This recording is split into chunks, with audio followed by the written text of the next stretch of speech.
ನಮಸ್ಕಾರ. Albert Einstein ಅವರು ಒಂದು ಮಾತು ಹೇಳ್ತಾರೆ,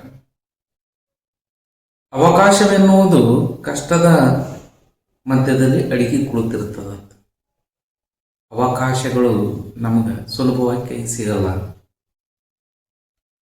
ಅವಕಾಶಗಳು ಕಣ್ಣಿಗೆ ಕಾಣ್ತಾವ, ನಮ್ಮ ಕೈ ಬರಬೇಕು. ಆ ಅವಕಾಶಗಳ ಸದುಪಯೋಗ ಆಗಬೇಕು ಅಂದರೆ ಆ ಕಷ್ಟದ ದಾರಿಯನ್ನು ದಾಟಿ ಹೋಗ್ಬೇಕಾಗ್ತದೆ. ಕಷ್ಟದ ದಾರಿಯನ್ನು ದಾಟಿ ಹೋದಾಗೆ ಆ ಅವಕಾಶಗಳು ನಮಗೆ ಒಂದು ವರವಾಗ್ತವ, ಇಲ್ಲಂದ್ರೆ ಇಲ್ಲ.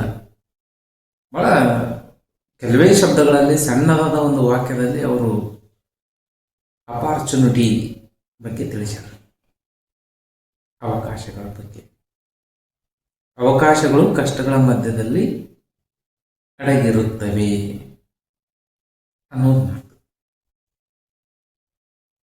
ನಾವು ಬದುಕಿನಲ್ಲಿ ಬೆಳವಣಿಗೆಯನ್ನು ಸಾಧಿಸಬೇಕು ಅಂತಂದ್ರೆ ಕಷ್ಟಗಳನ್ನು ಸಹಿಸಿಕೊಳ್ಳುವ ಸಾಮರ್ಥ್ಯ ನಮ್ಮಲ್ಲಿ ಹೆಚ್ಚಿಸಿಕೊಳ್ಳಬೇಕು.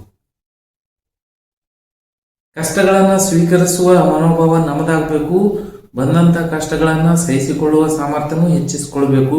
ಅಂದಾಗ ಸಾಧನೆ ಸಾಧ್ಯವಾಗ್ತದ, ಇಲ್ಲಂದ್ರೆ ಇಲ್ಲ.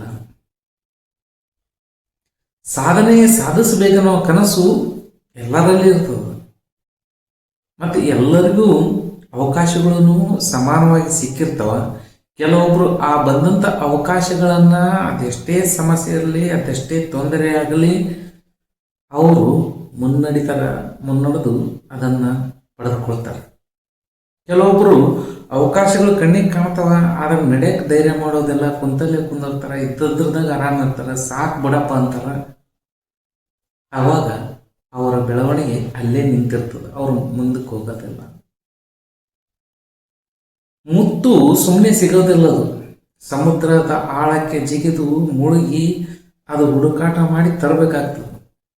ಬರೀ ಒಂದ್ಸಾರಿ ಜಿಗಿದ್ರೆ ಮುತ್ತು ಸಿಗಲ್ಲ. ಸಮುದ್ರದಲ್ಲಿ ಮುಳುಗುವವನಿಗೆ ಅನೇಕ ಬಾರಿ ಆತ ಸಮುದ್ರದಲ್ಲಿ ಮುಳುಗಬೇಕಾಗ್ತದ.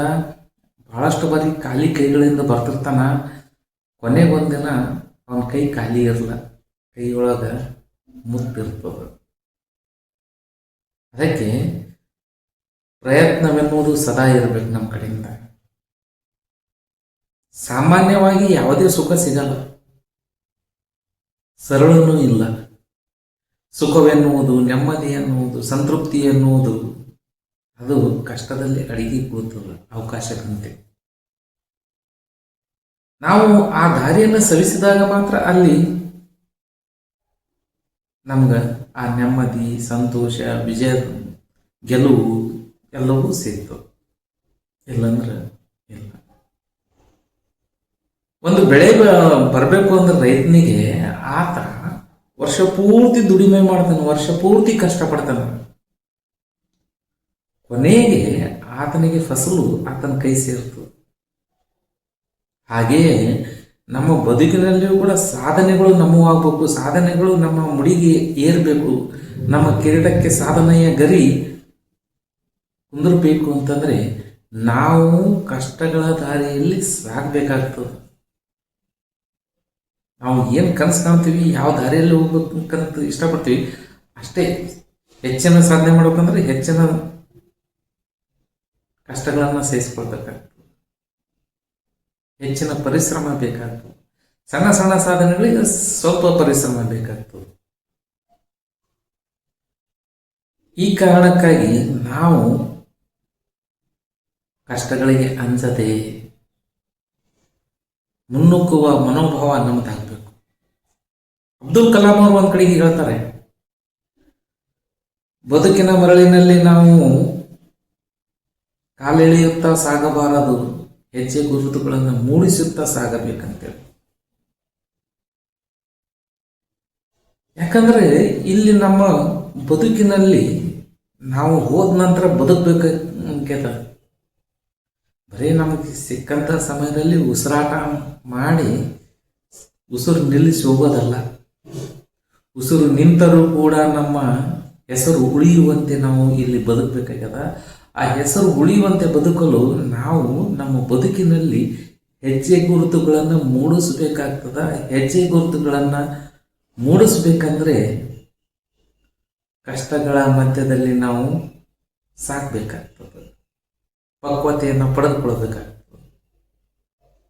ಪಕ್ವತೆಯನ್ನು ಪಡೆದುಕೊಂಡ ನಂತರನೇ ಅದಕ್ಕೆ ನಮಗೆ ಬೆಲೆ ಅದ. ಅಕ್ಕಿಗೆ ಬೆಲೆ ಇಲ್ಲ, ಅನ್ನಕ್ಕೆ ಬೆಲೆ ಅದ. ಕಾಯಿಗೆ ಬೆಲೆ ಇಲ್ಲ, ಹಣ್ಣಿಗೆ ಬೆಲೆ ಅದ. ಯಾಕಂದ್ರೆ ಅದರಲ್ಲಿ ಪಕ್ವವಾಗಿ ಸಿಹಿ ತುಂಬಿಕೊಂಡದ. ನೋಡ್ರಿ, ಹಣ್ಣು ಕಾಯಿ ಹಣ್ಣಾಗಬೇಕಾದ್ರೆ ಅದು ಕಾವಿಗೆ ಒಳಗಾಗಬೇಕಾಗ್ತದೆ, ಕಷ್ಟಕ್ಕೊಳಗಾಗಬೇಕಾಗ್ತದೆ. ಹಂಗೆ ನಾವು ಪಕ್ವವಾಗಬೇಕು ಅಂತಂದ್ರೆ, ನಮ್ಮ ಬದುಕಿನಲ್ಲಿ ನಾವು ಪಕ್ವವಾಗಬೇಕಂದ್ರೆ ಕಷ್ಟವನ್ನು ಸಹಿಸ್ಕೊಳ್ಬೇಕಾಗ್ತದ. ಆಗ ಗೆಲುವು ಅನ್ನೋದು ನಮ್ದಾಗ್ತದೆ, ಹೆಜ್ಜೆ ಗುರುತು ಅನ್ನೋದು ನಮ್ದಾಗ್ತದೆ. ಬದುಕಿನಲ್ಲಿ ಸಾಕಷ್ಟು ನಾವು ಕಾಲೆಳೆದೀವಿ. ಒಂದೆರಡು ಹೆಜ್ಜೆ ಗುರುತುಗಳನ್ನು ಮೂಡಿಸುವ ಪ್ರಯತ್ನ ನಾವು ಮಾಡಲೇಬೇಕು. ಪ್ರಪಂಚಕ್ಕೆ ನಮ್ಮ ಹೆಸರು ಗೊತ್ತಾಗೋದು ಬೇಡ, ನಮ್ಮ ಸುತ್ತಮುತ್ತಲು ಇರುವಂಥವ್ರಿಗೆ ನಮ್ಮ ಹೆಸರು ಗೊತ್ತಾಗ್ತದೆ. ನಮ್ಮ ಆತ್ಮ ಸಂತೋಷಕ್ಕಾದರೂ ನಮ್ಮ ಹೆಸರು ನಮ್ಗೆ ಗೊತ್ತಾಗುವಂತಾರೆ ಆಗಬೇಕು. ನಮ್ಮ ಆತ್ಮ ಸಂತೋಷಕ್ಕಾಗಿ, ಆ ಕಾರಣಕ್ಕಾಗಿ ನಾವು ತೆವಳುತ್ತಾ ಸಾಗಬಾರದು, ಕಾಲೆಳೆಯುತ್ತಾ ಸಾಗಬಾರದು. ಮರಳಿನಲ್ಲಿ ಹೆಜ್ಜೆಗಳನ್ನು ಮೂಡಿಸುತ್ತಾ ಸಾಗಬೇಕಾಗ್ತದೆ. ಆ ಹೆಜ್ಜೆ ಗುರುತುಗಳನ್ನು ಮೂಡಿಸುತ್ತಾ ಸಾಗಬೇಕಂದ್ರೆ ಅವಕಾಶಗಳು, ನಾವು ಬಂದಂಥ ಅವಕಾಶಗಳನ್ನು ಬಳಸ್ಕೊಳ್ಬೇಕಾಗ್ತದೆ. ಅವಕಾಶಗಳು ಬಂದವಂದ್ರೆ ಬಂದು ಹಿಂಗೆ ಕೈದಾಗ ಹೂಗುಚ್ಚ ಕೊಟ್ಟಂತೆ ಎಲ್ಲವು ಅವಕಾಶಗಳು ಬಂದಿರ್ತವ, ಕಣ್ಣಿಗೆ ಕಾಣುತ್ತದ. ಆ ಬಳಸ್ಕೋಬೇಕಂದ್ರೆ ನಾವು ಸ್ವಲ್ಪ ಕಷ್ಟದ ದಾರಿಯಲ್ಲಿ ಸಾಗಬೇಕಾಗ್ತದ. ಸಾಗಿದಾಗ ಮಾತ್ರ ಆ ಅವಕಾಶ ನಮಗೆ ಬಂಗಾರದ ಕಿರೀಟ ನಮ್ಮ ತಲೆ ಮೇಲೆ ಇಟ್ಟು ಹೋಗ್ತದೆ, ಬಂದಂಥ ಅವಕಾಶ. ಆಗ ಅಲ್ಲಿ ಒಂದು ಹೆಜ್ಜೆ ಗುರುತು ಮೂಡ್ತದ. ಅದಕ್ಕೆ ನಮ್ಮ ಆತ್ಮಕತೆ ನಮಗೆ ಸಂತೃಪ್ತಿ ಇರುತ್ತೆ. ನನ್ನ ಬದುಕು ಸಾರ್ಥಕವಾಯಿತು ಅನ್ನುವಂತೆ ನಾನು ಬದುಕಬೇಕು ಅಂದರೆ ನಮ್ಮ ಹೆಜ್ಜೆ ಗುರುತುಗಳು ಮೂಡುವಂತಿರಬೇಕು, ಬಂದಂಥ ಅವಕಾಶಗಳನ್ನು ಬಳಸಿಕೊಳ್ಳುವಂತಿರಬೇಕು ನಾವು. ಧನ್ಯವಾದಗಳು.